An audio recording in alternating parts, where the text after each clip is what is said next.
I've lost everyone that matters to me.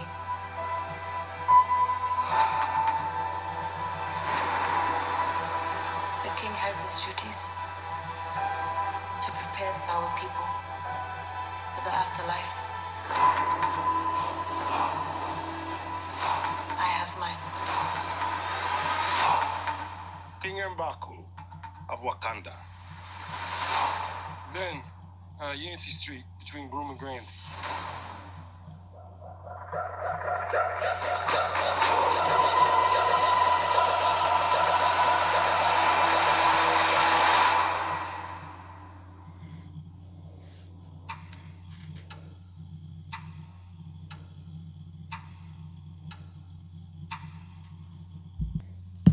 All right, so we get, why is this? All right, so we get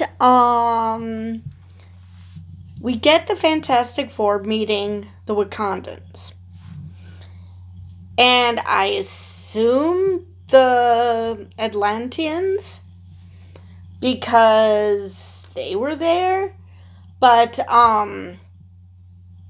I hope that Ben isn't just the comic relief, because, come on, it's one thing for Bruce Banner to, assume that because we're talking to a king, that means that you should bow or kneel or something. So, he looked foolish because he was literally the only one doing it.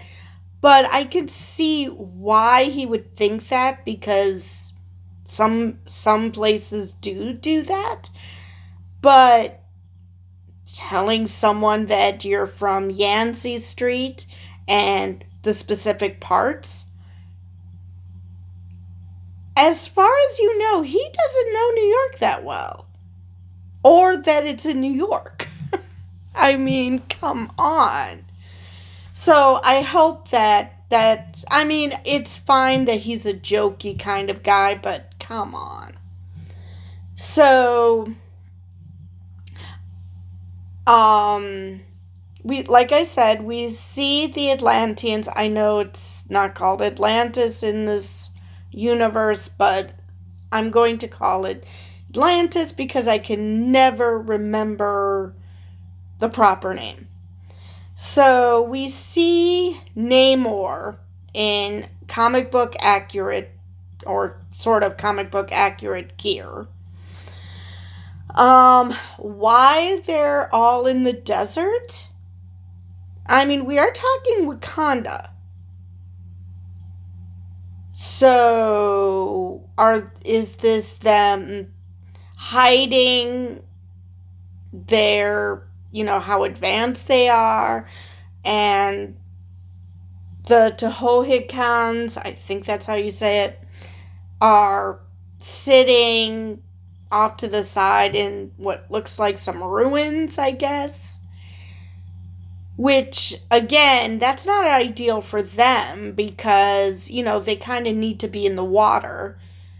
It was established in Black Panther 2. It was established that, they can't survive outside of water for very long. Namor the most, but none of them can survive that long out of water. So why are we meeting in a desert? And I mentioned in a previous video when I was watching the Fantastic Four that the post-credit scene that they had of everybody watching the Fantastic Four's ship go past the screen, that I did not have that on Disney Plus. So I'm assuming that they changed things a bit and they first encounter the Wakandans. Because I would think if they encountered the Thunderbolts, at least one, if not more, of the Thunderbolts would be in their group. Granted, we technically only saw Ben, but we can assume that all of them were there. Let's see. And what is this about? The king has to prepare our people for the afterlife. Why? What? At what point? I mean, they're just meeting the Fantastic Four, so this has got to be at the beginning of the movie, if this is indeed a scene from the movie. So, how? Why would she say that? Why would she say that it's the king's job to prepare the people for the afterlife and she has different duties, which we know is, being a science nerd and also being Black Panther. So the dynamic between her and Reed Richards is going to be fun because Shuri, neither one of these two are afraid to tout how brilliant they are. Neither one of them. And Shuri, especially when it comes to her feeling superior because she's smarter than most white people. So this is going to be a very interesting dynamic because Reed is one of the smartest people in any universe. And then there's Shuri, who is smarter than most people on Earth. Not necessarily most people in the universe, let alone multiverse. So that's going to be a very interesting dynamic of how they get along. Because maybe, I'm sure they're going to at least at first start off butting heads because they're going to want to outdo each other. Shuri is used to being the smartest person in the room. And now she's not going to be that. She's going to be in front of someone who is just as smart, if not smarter than her. And it'll be interesting to see how she handles it. Especially since her Black Panther is not like T'Challa's, where, she's being influenced by Killmonger, so she's a bit more hardcore. Or as Emergency Awesome puts it, a bit more stabby. So, it'll be interesting to see how she handles it. And it'll be interesting to see if vibranium can cut through rubber. Because he's Mr. Fantastic. So it'll be interesting to see how she handles it. Do they end up fighting? Who ends up winning? How this works. Now, we see them going into Shuri's ship. At least I assume it's her ship. Maybe it's the Fantastic Four ship. Because they had to get there somewhere. So I take that back. It's probably the Fantastic Four ship. But M'Baku goes with them. Now, this is the Luddite tribe. This is the ape tribe. They use technology as little as is humanly possible. So I can't imagine that he would be thrilled to be going on a ship, especially one that, could be a spaceship and not just a terrestrial ship. So maybe that'll be some comic relief, watching him possibly getting airsick, because again, have we ever seen him fly? That might, make for some comedy because, if he's never been in the air before.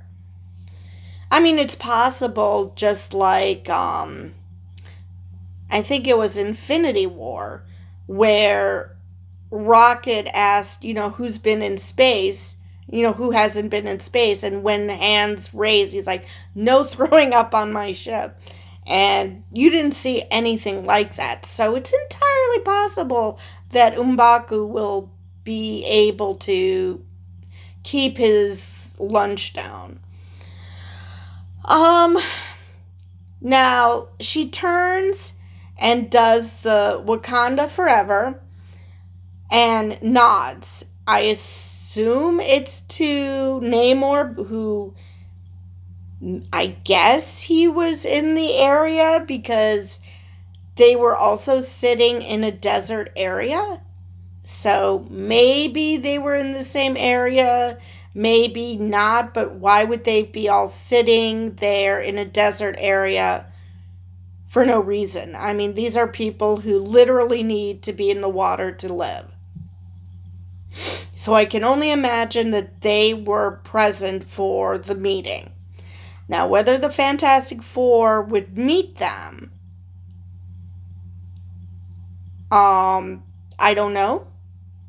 I assume that they meet them as well.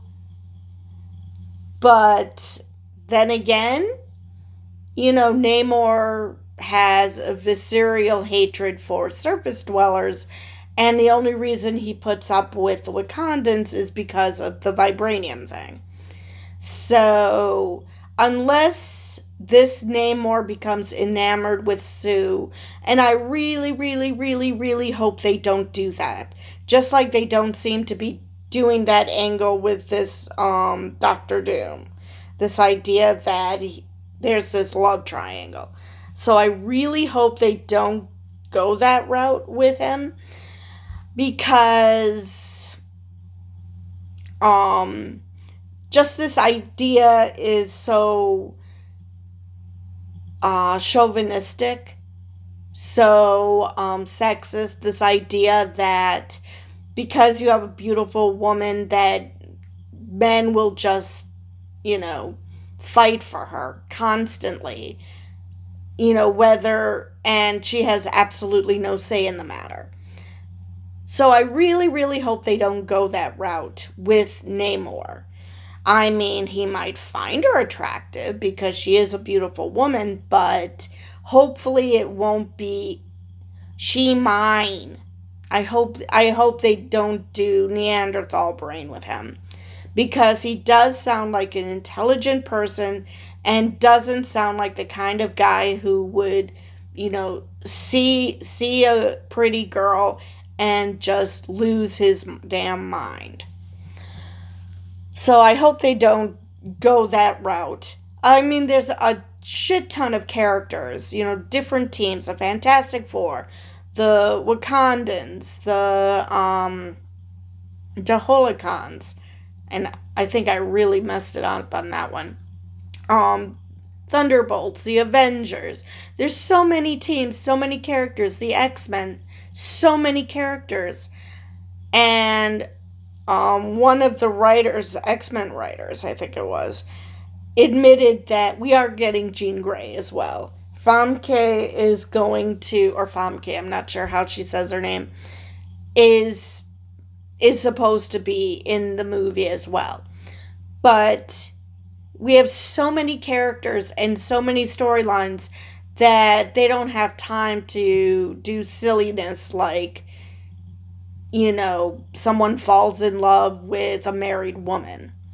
So, like I said, I'm hoping that they stay away from that storyline, just like they totally pivoted with this Doctor Doom. At least, it seems that way. So, I really, really hope that when we get to Battle World, which is what we're going to do at Secret Wars, I really hope that, Sue isn't his wife, that she might work for him, but that there's no lovey-dovey stuff going on between them, because, again, that is so 60s, 70s, this idea that If you're going to have a strong female character, that's great, but their real purpose is to cause trouble with men. So yeah, hopefully not going that direction. Let's see. Well, I'm pretty sure that the Thing and M'Baku are going to get along. I mean, obviously he took one look at Ben and was like, wait, what? Who are you? Because, a guy made of rock. I don't blame him. But hey, at least he's not made of vibranium, unlike Namor, who has vibranium in his skin. So he's made of natural materials. Let's see, what else did I want to mention about this trailer. I think I covered everything I wanted to. I think I did. It's going to be I'm very excited for this movie. These were just teasers. I can't wait to see if and when we get a trailer. It's just a matter of when. The Super Bowl's coming up in about a month and a half, something like that. And maybe we'll get some type of trailer, if not for Doomsday, at least for other movies like, say, Brand New Day, which is supposed... Wait a minute, that comes out between the two. So if they're going to do Brand New Day, it would make sense that they would also do Doomsday. So yeah, if we're going to get any trailers at this point, they're probably waiting for the Super Bowl. Let's see. I believe that is all I have for this video. And with that, I will see you guys in the next one.